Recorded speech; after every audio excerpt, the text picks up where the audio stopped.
A nação de Israel estava dividida, com o reino do norte separado do reino do sul.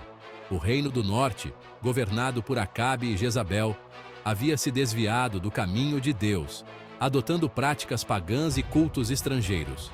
A idolatria e a imoralidade se espalhavam como uma praga, corrompendo a fé e os valores do povo.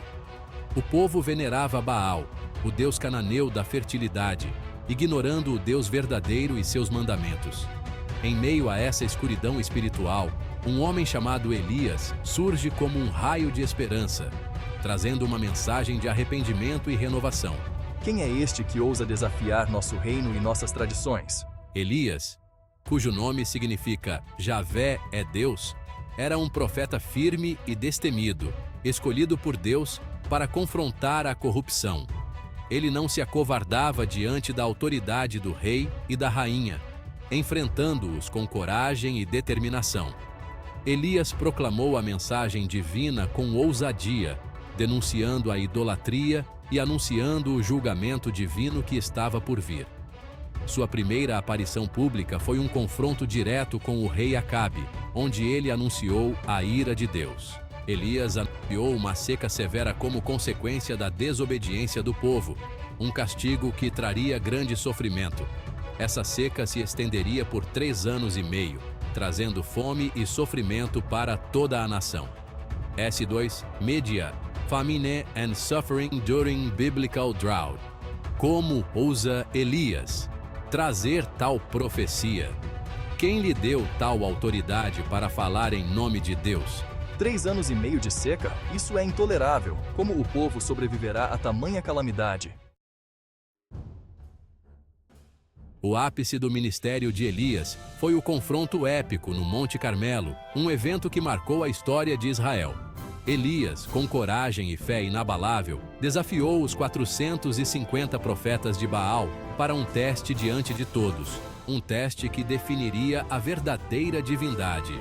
O desafio era simples, mas de grande importância. O Deus que respondesse com fogo, consumindo o sacrifício, seria reconhecido como o Deus verdadeiro. Este era um momento de decisão para o povo de Israel. Como se atreve a desafiar os profetas de Baal? Eles são muitos e poderosos. Os profetas de Baal clamaram a Baal durante todo o dia, desde a manhã até a tarde, mas não houve resposta.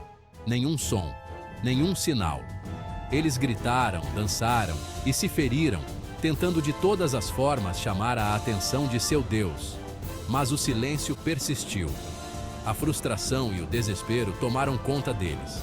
Então, chegou a vez de Elias, que se aproximou com confiança e serenidade. Ele ergueu um altar com 12 pedras, representando as 12 tribos de Israel, um símbolo de unidade e fé. Ele preparou o sacrifício com cuidado e ordenou que o povo lançasse água sobre ele, até que o altar estivesse completamente encharcado, tornando o milagre ainda mais impressionante. Então, Elias orou a Deus com fervor e devoção, uma oração que ecoou pela montanha. Ele implorou por fogo do céu para consumir o sacrifício e mostrar ao povo quem era o Deus verdadeiro, o único digno de adoração. Isso é impossível, Elias. Nenhum fogo pode queimar algo tão encharcado. Mas então, o fogo do Senhor desceu do céu com uma força avassaladora, consumindo o sacrifício, o altar, a lenha, as pedras e até mesmo a água ao redor. O povo, testemunhando aquele milagre extraordinário, prostrou-se com o rosto em terra e exclamou em uníssono: "O Senhor é Deus! O Senhor é Deus!" A fé de Elias havia triunfado. Após a vitória no Monte Carmelo, Elias enfrentou a fúria da rainha Jezabel, que jurou vingança. Eu juro que farei Elias pagar por isso. Temendo por sua vida, Elias fugiu para o deserto, sentindo-se desanimado e só. Mas Deus, em sua infinita misericórdia, cuidou de seu profeta. Elias foi alimentado por corvos que lhe traziam pão e carne. Ele bebeu água de um riacho, onde foi sustentado pelo poder de Deus. No deserto, Elias experimentou a presença reconfortante de Deus. Ele aprendeu que a força de Deus se manifesta em nossa fraqueza. Deus falou com Elias em uma caverna.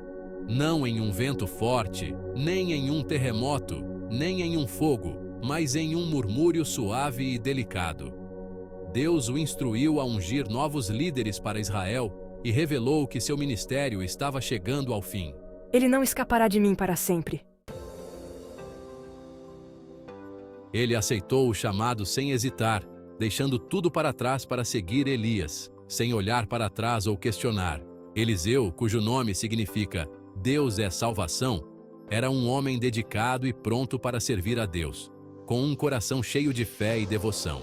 Deus ordenou que Elias encontrasse Eliseu, um jovem que trabalhava no campo, e o ungisse como seu sucessor, passando a ele a responsabilidade de continuar sua obra. Eu o seguirei, Elias, e servirei ao Senhor de todo o meu coração, com toda a minha força e alma. Eles compartilhavam uma amizade profunda e um compromisso inabalável com a vontade de Deus, sempre buscando cumprir seus desígnios. Eliseu estava disposto a seguir Elias até o fim, mesmo que isso significasse enfrentar perigos e desafios, sem nunca vacilar. A relação entre Elias e Eliseu era de mestre e discípulo, mas também de pai e filho, com um vínculo que ia além do simples aprendizado. Ele observava atentamente os milagres e as pregações de Elias, preparando-se para o dia em que assumiria o manto profético, sabendo da grande responsabilidade que isso implicava. Eliseu se tornou servo e aprendiz de Elias, acompanhando-o em suas jornadas e absorvendo sua sabedoria, aprendendo a cada passo.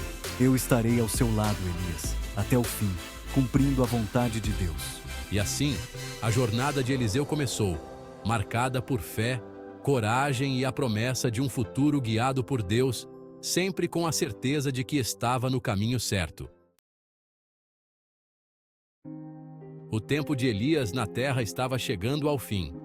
Deus havia preparado um final glorioso para seu fiel servo. Elias seria levado ao céu em um redemoinho. Eu testemunhei a partida triunfante do meu mestre. Recebi o manto de Elias, símbolo da unção profética. Com o manto em minhas mãos, sabia que agora era minha responsabilidade continuar a obra de Deus.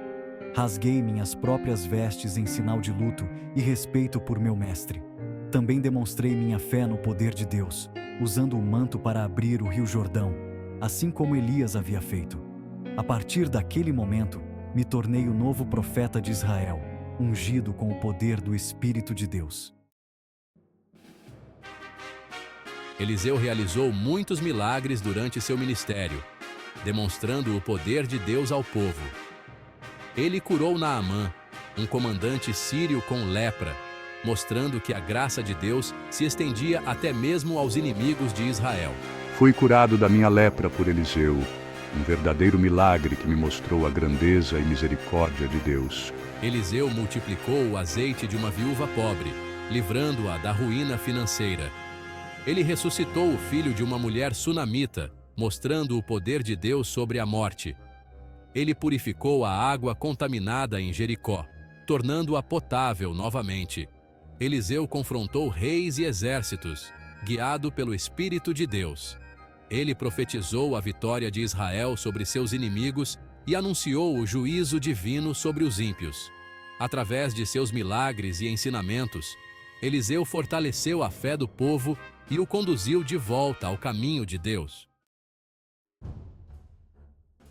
Elias e Eliseu deixaram um legado duradouro de fé e poder profético.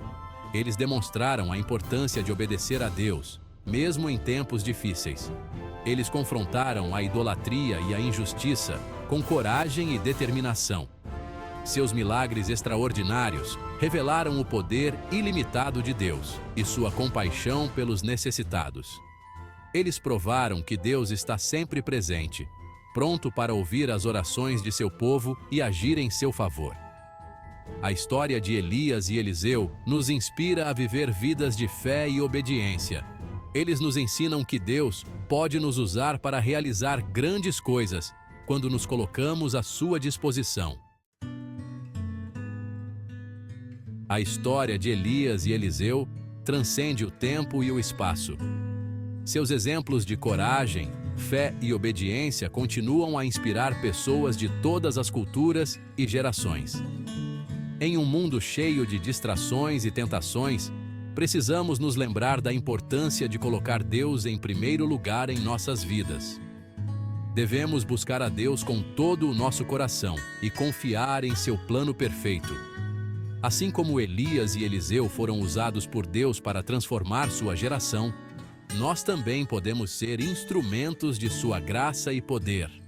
Que possamos aprender com seus exemplos e viver vidas que honrem a Deus e impactem o mundo para o bem.